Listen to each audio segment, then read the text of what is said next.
मैं हूं किशोर स्वर्ण इसरानी।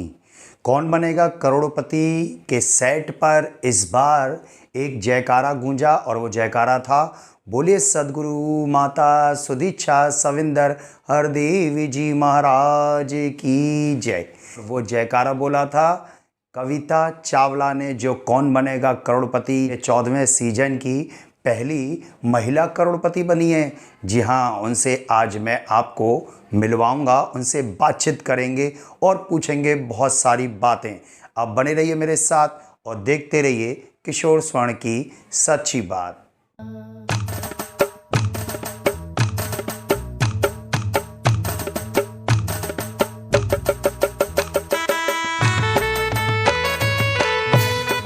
आज हम बताएंगे कविता चावला जी की कई अनसुनी बातें, क्या रहा उनके जीवन में खास।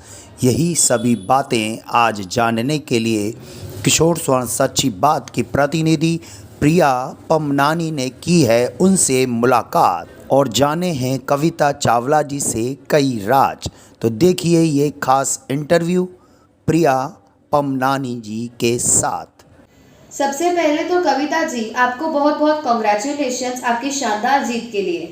Thank you so much, thank you. Kavita ji, इस जीत का श्रेय आप किसे देना चाहते हैं? मैं इस जीत का श्रेय सदगुरु माता सुदीक्षा जी महाराज को देना चाहूँगी। मैं निरंकारी मिशन की फॉलोअर हूँ। मैंने साथ संगत और संतों से आशीर्वाद लेके ही वहाँ गई थी और उन आशीर्वादों की वजह से उन्होंने जो अरदासें मेरे लिए की थी वही फलित हुई है और उसी की वजह से मैं वहाँ पे कॉन्फिडेंट थी। मुझे भरोसा था कि मेरा ड्रीम ज़रूर पूरा होगा।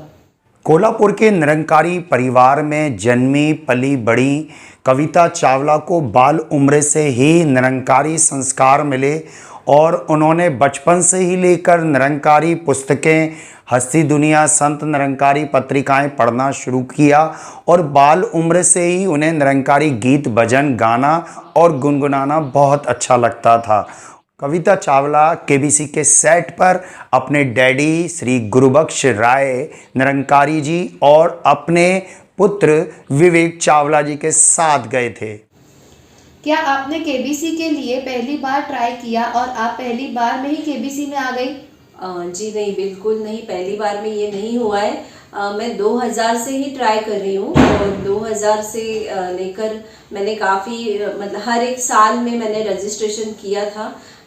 2022 में जाके ये मेरा सपना पूरा हुआ। लेकिन जो इस 22 सालों में मुझे जो सीखने को मिला और एक्सपीरियंस मिले, कुछ फेलियर भी मिला, लेकिन उससे मुझे काफ़ी कुछ सीखने को मिला और फाइनली मुझे वो एक्सपीरियंस काम आया 2022 में।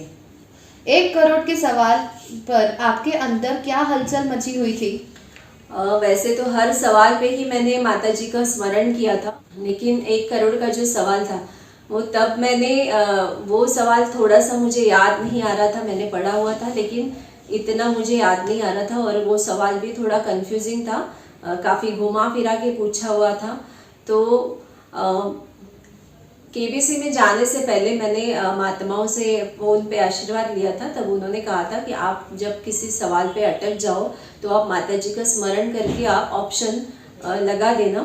तो मैंने तब स्मरण किया, जो उसका आंसर मैं जब लॉक करने के लिए बोलने जा रही थी तो उससे पहले मैंने माता जी का स्मरण किया कि अब आप ही सही जवाब लॉक कराओ।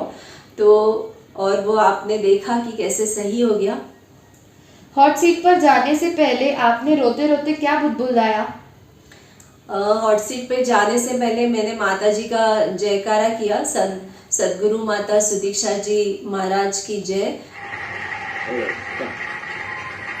सदगुरु माता सुदीक्षा हरदेव जी महाराज।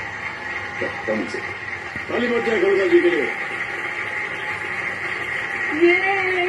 तो मैंने वो जयकारा लेकर ही हॉट सीट पर बैठी थी, वही मेरे साथ लास्ट तक चल रहा था और उसी की वजह से मैं सक्सेस हुई हूँ।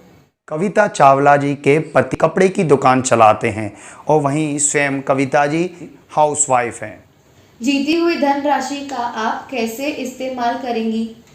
मैंने जैसे कहा था कि सदगुरु माता जी की कृपा से मेरा बेटा जो विदेश गया हुआ है, यूके गया हुआ है पढ़ने के लिए, तो मैं चाहती हूँ कि मेरा बेटा भी काबिल बने पढ़ लिख के और सदगुरु माता जी की कृपा से उसके भी सारे सपने पूरे हो, उसी के लिए मैं इसका इस्तेमाल करूँगी। Thank you.